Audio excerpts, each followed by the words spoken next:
What's up, guys? This is the Gospel according to Mark with a C. He is I and I am he. Just taking some time to tell you exactly what's on my mind. And I just want to do this one real quick because I got to go pick up my son. And I don't get a lot of time to be doing these days. You know, sometimes I do, sometimes I don't. Lately I haven't. So let me just spit this one out real quick because I just saw this before I did the last video.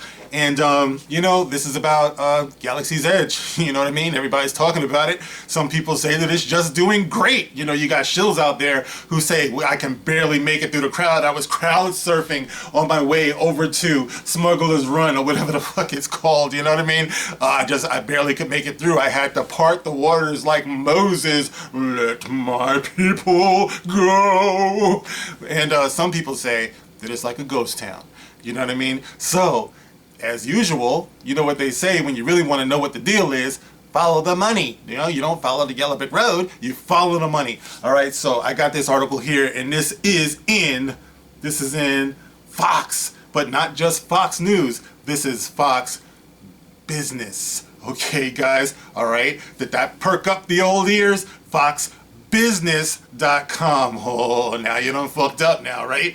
Okay, so it says here, Disneyland's Star Wars flops. Yes, it says Disneyland Star Wars flops. Now employees getting hours cut. Source, Disneyland's Star Wars flops.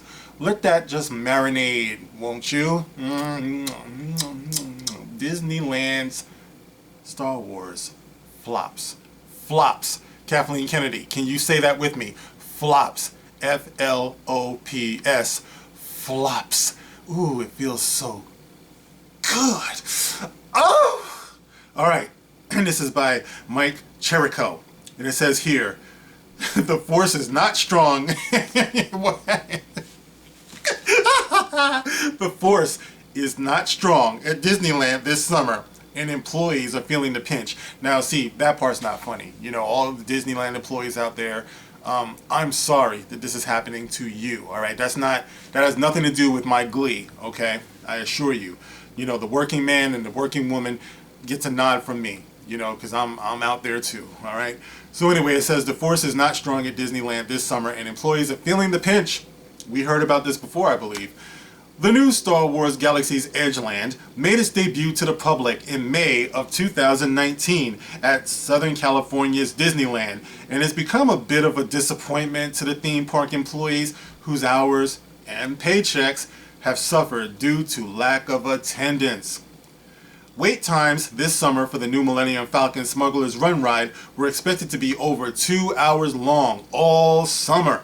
But in reality, the lines have been averaging half that or less.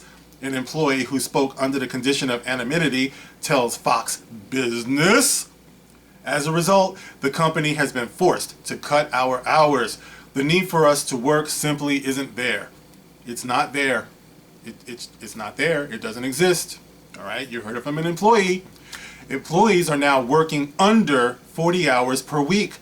Our hours have been cut to as low as 30 to 35 hours some weeks, even though we have both worked for the park for years. It makes life challenging when your paychecks get cut unexpectedly. The same source explained, a worker can earn around $15 per hour. The reduced work week means a paycheck before taxes could fall from $600 to $450 a week. It's not cool. I feel the problem is Star Wars took too long to build, so they rushed the opening with only one cool feature. The only other big ride isn't even scheduled to open until the end of the year, the source elaborated. Disney's blog announced that the second major Galaxy's Edge feature, Star Wars Rise of the Resistance, won't open until early 2020. Okay, and then you have Bob Iger, you know, doing his usual tap dance. You know, some people stayed away just because they expected that it would not be a great guest experience. All right, fuck that. Okay, listen. You know what that reminds me of? You remember back in the day, I think like way back, like in the 70s, they used to make like disaster movies, like, you know, like everybody gets fucked up at the park, you know what I mean? Like they get on a roller coaster, and there's always that one businessman who knew that the roller coaster was in fucked up shape, you know what I mean? But it was like 4th of July weekend, so he didn't want to close it because he's like, oh, it's going to be okay, but I want that money, you know what I mean? That's what Bob Iger sounds like right now. He's trying to avoid a disaster, but the disaster's already there, man. It's like everybody can see it. The writing is on the wall. It's in Fox. Business, man. Okay, so that means that people with briefcases and expensive ties are noticing what's going on here. Okay, now you could come up with all of the excuses why this is happening, but it all comes down to poor leadership. It comes down to poor imagination. You know what I mean? Like, I haven't been there. I will not go there. It will never ever see my money. And they say never say never. I'm saying never. Okay, it'll never see my money. All right, but I'm saying with a little bit of imagination and a little bit more dedication to what Star Wars is, they could have made this thing a hit very easily. I mean, you have some of the most beloved characters ever in cinema.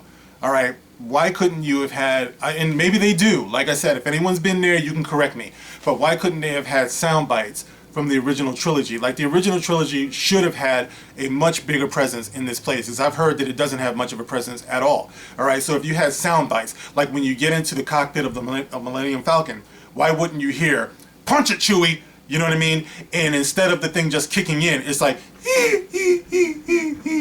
you know, like it breaks down. And then you hear somebody say, you hear Princess Leia say, "Would it help if I got out and pushed?" It might. You know what I mean? Like, are you hearing these things? I don't know. Like I said, some people tell me, you know, and you could do that, you know what I mean? Like, you could have video monitors placed around so, you know, you can see yourself like flying through the asteroid field. I mean, I'm sure they have that, at least. I mean, they better, you know, but like I'm saying, you know, you could be approaching Cloud City. I mean, all that good stuff, man, you know, and however long it took, that's what they should have done. And it should have been very heavy on the OT, because that's what people are coming to see. You cannot redefine what Star Wars is. It just is what it is. That's the reason why it's a cultural phenomenon. What type of arrogant prick decides that they're gonna redefine a cultural phenomenon? It doesn't work that way. And I've said it millions of times. Star Wars is ageless. Okay, it's timeless. That means it doesn't need to be redefined. Men are attracted to it. Women are attracted to it. Children are attracted to it. Every race is attracted to it. Every religion. It didn't need you, Kathleen Kennedy, to come in there and try to tailor make it for girls or for this or for that. It was useless, and now you're finding that out. The only way that you can save yourself on this is to take it back to the OT. That's the only way. The OT and the prequels. You know, but you didn't want to listen to the real fans before. Why listen to us now? You know, but that's what's going on.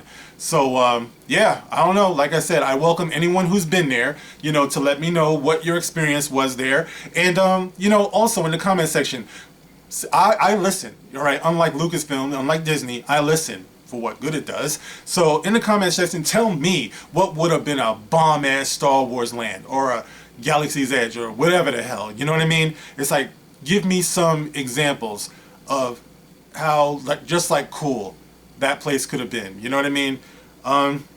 Yeah. So yeah, I welcome that in the comment section. Of course, you can like, you can share, you can subscribe. And when you subscribe, hit the notification bell. Make sure you're still subscribed. And as always, you can catch me on Twitter. I will be there. And of course, when I say that I will be there, I mean it. I'm on Twitter a hell of a lot more than I am on YouTube, just because I don't get the time, you know, a lot.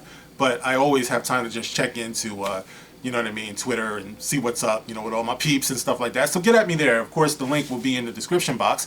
And I'll see you on the next one, guys. This is The Gospel According to Mark with a C. Rock on.